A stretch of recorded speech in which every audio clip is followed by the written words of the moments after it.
Hi everybody, it's Beautiful Sam. We're going to show you a little quick clip of the iguana I found. So stay tuned, roll the clip, and you listen to me talk. Hi guys, it's Beautiful Sam, and a couple days ago my friend lost this iguana at this mechanic shop down here. And we had to come down here and find him today. He's a little green iguana. Alright, so today I got called to go down to my friend's mechanic shop. Now, what we found was a green iguana. Now, this is Kentucky, so as you know, green iguanas are not from here. Green iguanas are from South America, I'm pretty sure the Cayman Islands, places like that. Places where it's hot, it's humid, it's a good environment. They can also be found in Florida. In Florida, they are invasive species, but they have been there for so long. I think from the 80s, maybe a little bit before that they're kind of like native at this point. They eat all your local plant life down in Florida. They eat the hibiscus flowers. They actually dig through the seawall and destroy people's backyards. It's a big problem down there. Very, very invasive. But yeah, we found one today in Kentucky.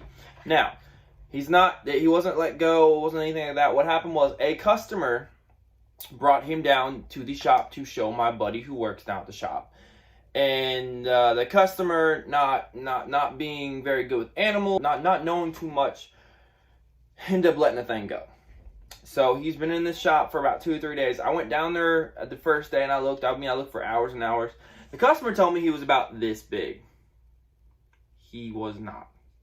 He was about this big and maybe these fat. That's about it. He was no bigger than these. Like, he was like these.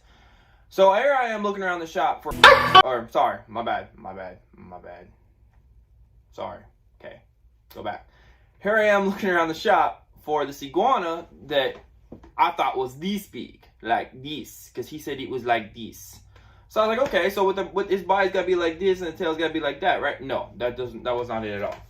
So found him, great, whatever. Gave him some water, rehydrated him, fed him some apple. Really cool dude. He even bit my finger, named him Chomper. I was going to call him Diesel or Grease because he was running around the shop. Anyway, getting back to the customer. Hopefully the guy listens to me and takes better care of him.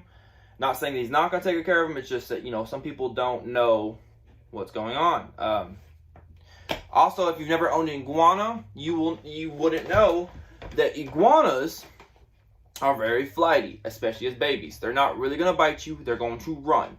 They're going to run real fast. They take off. So, as babies, you have to be careful. You want to give them support and hold them and make sure they're not going to run anywhere, but you don't want to freak them out because as babies, they think everything's out to get them.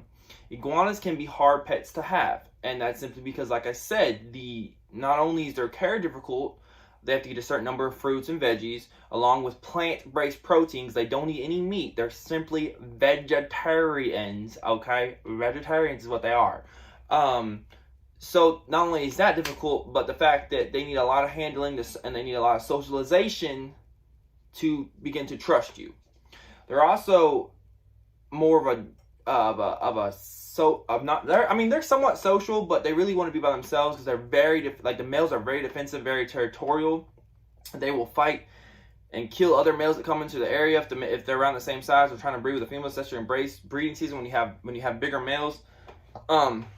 They have a fancy little dewlap. It's this little thing that comes underneath their back up. They have a fancy little dewlap like this. It's a little thing that hangs down in front of underneath their chin. That's used for mating and various other rituals. But they have soft spines that run down their back. That's just used for aesthetics pretty much. They have a tail that literally feels like you're being smacked with a whip in the face. I don't know if you've ever been hit by a big iguana tail, but I have, and it hurts. It's like a bunch of dead skin that they smack you with. They can also detach their tail, so if predators or something come after them and they're babies, they can let that tail go. The tail will keep wiggling. The predator will try to go after the tail, and the iguana can run away. Now, the tail will grow back. It will never grow back the same. It will never look the same. It will actually be a lot stubbier, but they can grow it back, so that's good news, right? They're excellent climbers. They're pretty much mostly arboreal. They are terrestrial, too. They love to swim. They can hold their breath for an extended amount of time. I mean, they like in Florida. I don't know if you ever go and look for them in Florida, but they will jump in the canals, they will swim under the water, and then they will take off. And then you'll look over and they'll be on the other side of the canal, like way over there. That's a Florida thing. Everybody in Florida knows what I'm talking about. So yeah, they can hold their breath for an extended amount of time. Like I said, they do eat plants, they eat vegetables, they eat fruits, they eat plant-based proteins such as alfalfa and various other plant proteins. I have no idea what that is. As adults, they do need higher temperatures, about 120 basking spots to get their body to where it's supposed to be. They need UVA and UVB rays to help synthesize food and help their bones grow, because if not, they'll get metabolic bone disease, and then their food won't digest, and they will die.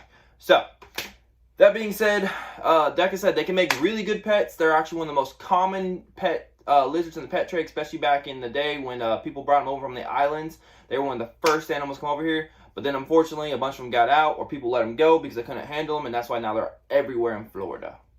Big old problem. Yeah. So, what else can I tell you about iguanas? Males get bigger. Iguanas reach about, they say that Google says the max is about 6 feet. I've actually seen them about 8 feet with the tail. They can get about 11 to 10 pounds, I believe it is. Your green iguanas, I believe, are the smaller ones. Your reds get a little bit bigger. Also, your reds can be a little bit nicer than your greens. I don't know why, but they seem to be a little bit more docile. I don't know if they can, I know the albinos are docile, more docile because they can't see too well, which makes them more skittish, but they tend to trust you more. Even though it makes no sense, whatever. But yeah, that's a green iguana. Never thought I'd be finding one in Kentucky, but I did. So yay there. Well, I hope you guys liked that video about the green iguana. Video number 3 is going to be about Rebel. Please like, comment, subscribe, hit that bell notification so you know when I post a video, and stay tuned.